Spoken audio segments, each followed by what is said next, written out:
Hi, I was so excited today because I was going to go film outside because it was not as hot. There's a reason it was not as hot. I'm going to show you. It was so nice and now it's raining, but it's like the perfect cozy reading, talking about books rain. So let's talk about books. And today I am reading I'm not a bookworm. I'm a book dragon for a reason. I got this shirt because of one particular book, The Astral Library. This book, now, if you know me a little bit, you know I am like the biggest Kate Quinn fan to ever Kate Quinn. Like, I love Kate Quinn. Hold on. I need to sip of my coffee. And when she published this book, she did her book tour. And I waited years for her to come to Florida, especially to northern Florida. And she was finally coming to like 2 hours away from me. So booked it. I got to see her and I bought like the special edition. And so I bought this shirt to wear to meet her and to get it signed. So this book dragon shirt. So today, and inspired by this book and other books I like, I want to talk about one of my favorite types of books. And I don't want to call it a genre and I don't want to call it a trope. I don't quite know what to call it other than it's just one of my favorite things. And it's books about books or bookish books or books that feature books. Books that have books in them. Okay? Okay. This is just what I want. Just one of the things I want to call it.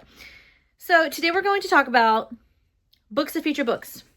And I love books that feature books. So I've kind of broken them into the genres because the only genre I don't have is romance because I don't really read romance.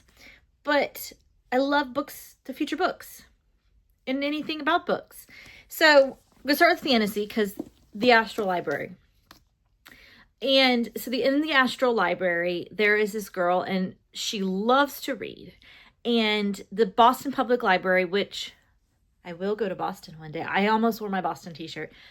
I have my little sister that lives there. And as a history teacher, history nerd, I went there when I was like 13, saw some, but I want to go back as an adult to see all the historical places and see the Boston Public Library reading room that is featured in this book. She walks through this door and she is in the Astral Library and she has to save it. I will go. And she gets to go into some of our favorite stories, including my favorite all-time favorite book that incited, I'm opening something to show you, something somebody got me, Sherlock Holmes. Somebody got me this sticker from my book club. I love Sherlock Holmes. I have all the things. I don't have all the things. I love stickers and it's hard to find sometimes Sherlock Holmes stuff. Anyway, this is one of my top books of 2026. I loved it. A lot of people found it controversial because they're like, Kate Quinn should stick to historical fiction. And then when you hear her talk, when I got to hear her talk about it, and she was like, this is for my mom and all the librarians out there, and just about the love of books. And that's what I love about books is it's a lot of times written as like a love letter to the power of books. And I got it. I was like, yeah, okay. She wants to delve out of her historical fiction. She is very much going back to historical fiction with her next book. She just wanted a little breather. I feel you, girl. And I loved it. I was like, I'm going to be rereading this book. I devoured it. And I just feel like I want to go back to it. So in this book about books, I highly suggest the Astral Library, but take it as what it is, which is fantasy. Now, I read this next book too soon after the Astral Library, and they are too similar but too different to read them close together. This is The Book Witch by Meg Schaefer. I had read The Wishing Games by Meg Schaefer long ago and loved it. So I want to read The Lost Story by Meg Schaefer as well. But The Book Witch, it gave me that, like, if you like one, like a lot of people compare the two. They're kind of similar. But The Book Witch is more romance, but she also goes into books. Whereas The Astral Library is not, it's more fantasy, which is more my style.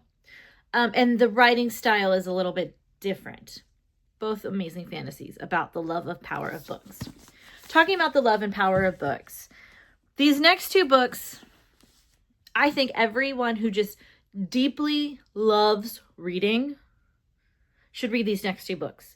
I have, like, when my friends put up, like, what 12 friends to suggest 12 books, I typically will ask them to read one of these two books. They're hear me out books, okay? Hear me out on these next two books. If you love just books and the power that books bring, read one of them. Just read them. This first one is fiction, and it's just lit. It's just literature. The Reading List. If you, it's like, I recently read How to Read a Book. This to me was 10 times better. Very similar. Sarah Anisha Adams is inspired by her and her grandfather finding connection through literature. It deals with a lot of really tough issues. There is grief over a lost partner. There is a parent going through addiction. There is a sibling being lost. There's a lot of really tough things, but it's the power of classics and literature and the power of libraries and public libraries. And even it talks about, like, what about the people who don't like reading? And it's just a yummy book. I just delved into this book. I just love this book so much, The Reading List. And I think this is should be required reading to everybody who loves books. And this one, really, I will say, like, I was going through a time as a teacher too, when I just was like, I should just give up. These kids don't want to read. These kids just don't need me. And this really reinforced me why literacy, we should fight for literacy for all.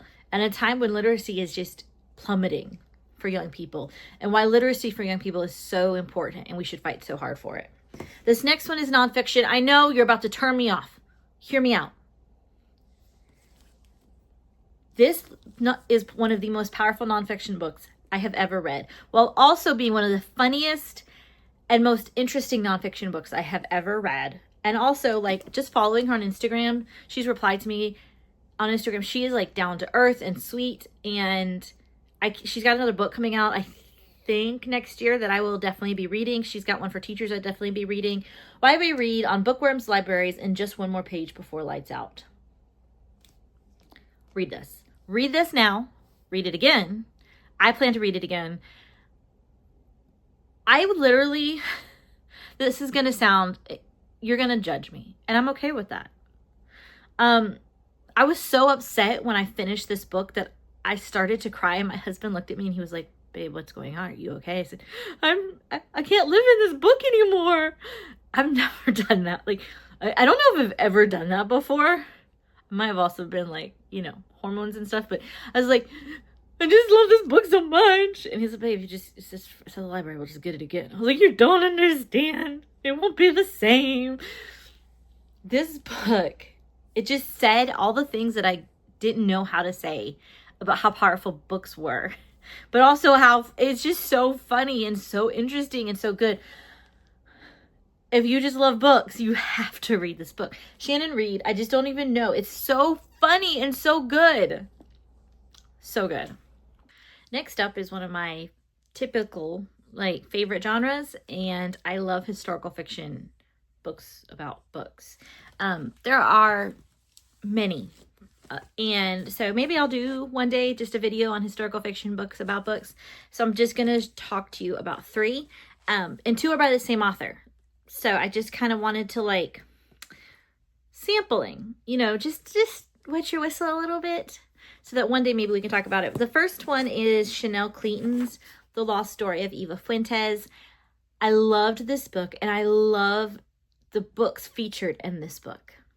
And I think that it's a little baby. She writes such quick but powerful books. I mean, like, Chanel Cleeton's books just draw you in. And they're such good. I know I said I wasn't doing a romance book, but her stories do have quite a bit of romance in them. And it's, like, I'm a non-romance girly, but this romance does draw me in. So if you want some romance, there is intrigue in this. There is a murder in this book. But it's just, I love this book. And it's one that I had actually put off reading for quite a while. Like, I would start it and stop it and put it on my TBR, take it off into my TBR. But books about books. definitely recommend this one. This next author, she is a Florida native like I am. I heard her speak at the same time I heard Kate Quinn speak. And I did one of her books by audio, which I'm actually going to talk about this book. And I didn't know that all of her historical fiction features something to do with books, which when I went back. And now I am determined to read her entire backlist. It's on, like, I have a list in my reading journal of authors that I'm trying to get through their backlist, and she is one of them. So you can actually read, like, her whole backlist has to do with books. But I'm going to talk about two that I think especially really bring up the power of reading, the power of books, and just really focus on books somehow. The first one is The Librarian Spy by Madeline Martin. Also, follow her on Instagram because her Instagram videos are, like, I love her Instagram. Madeline Martin, The Librarian Spy, and this is set in Portugal. And I didn't realize how integral Portugal was in Europe during World War II.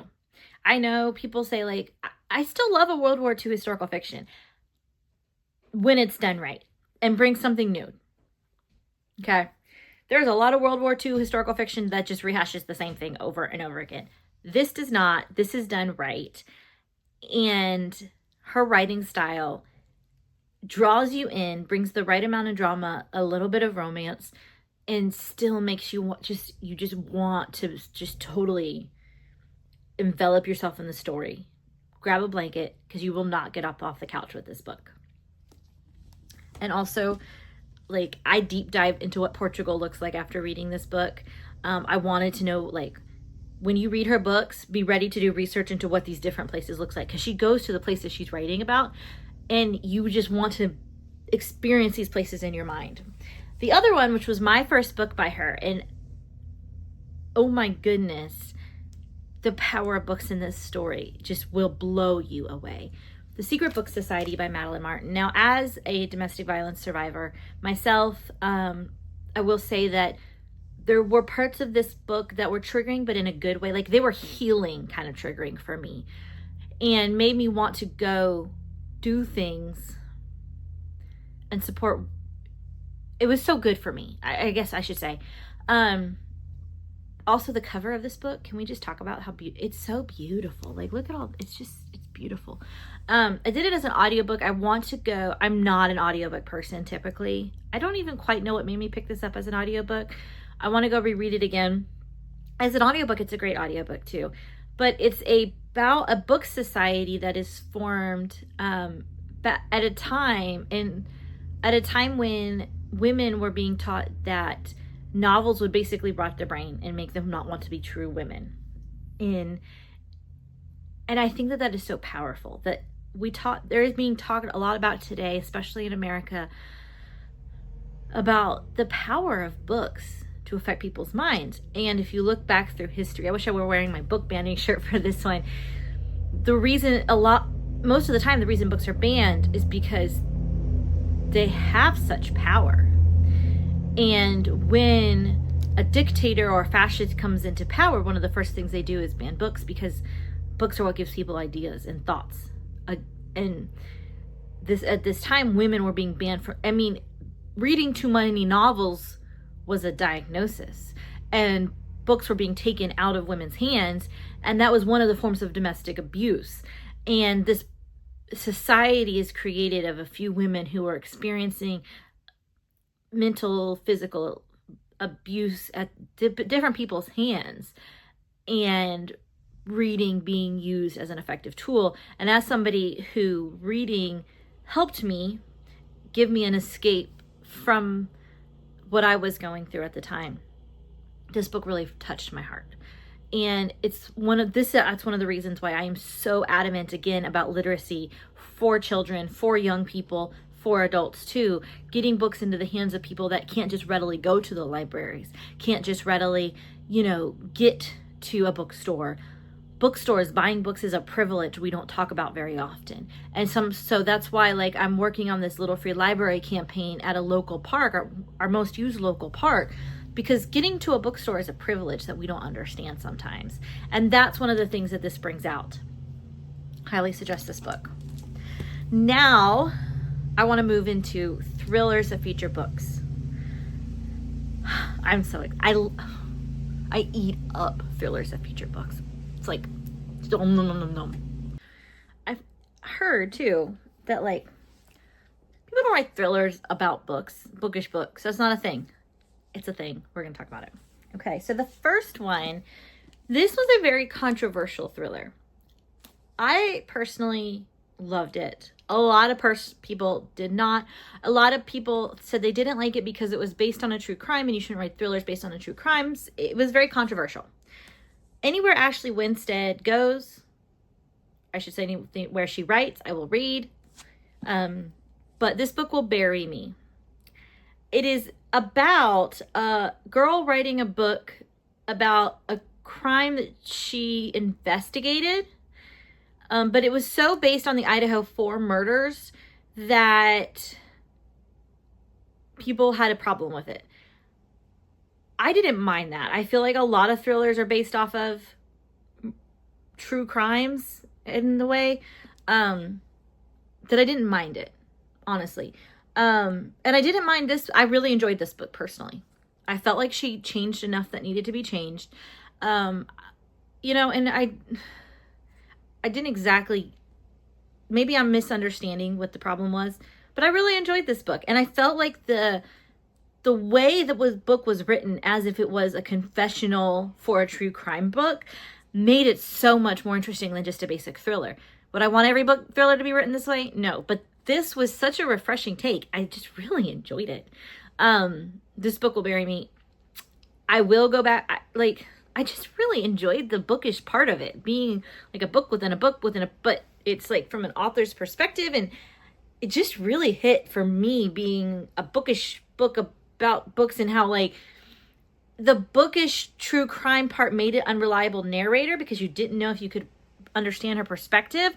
I don't know. I just really thought that was kind of a unique setting. It is a kind of chunky hunk of monk, but I really enjoyed this book. Okay, the next one.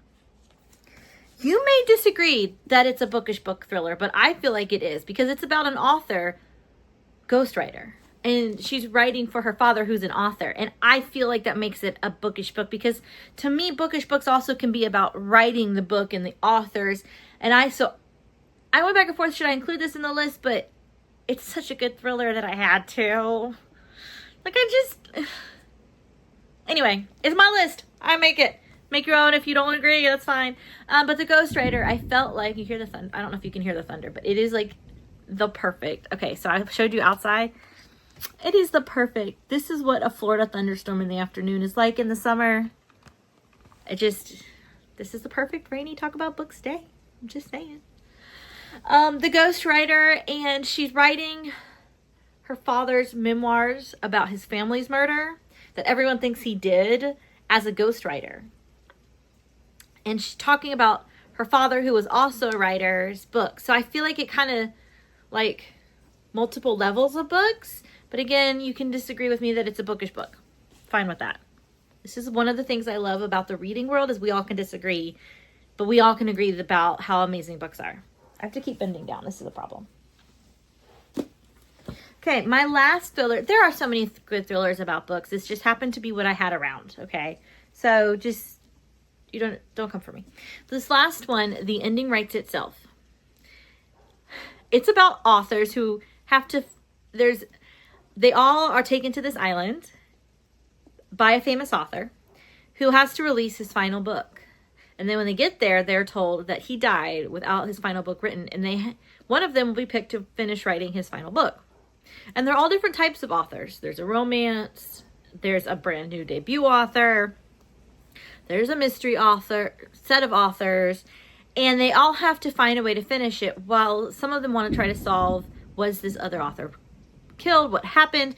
And it's got reminiscent of And Then There Were None, which, if you don't know, is Agatha Christie.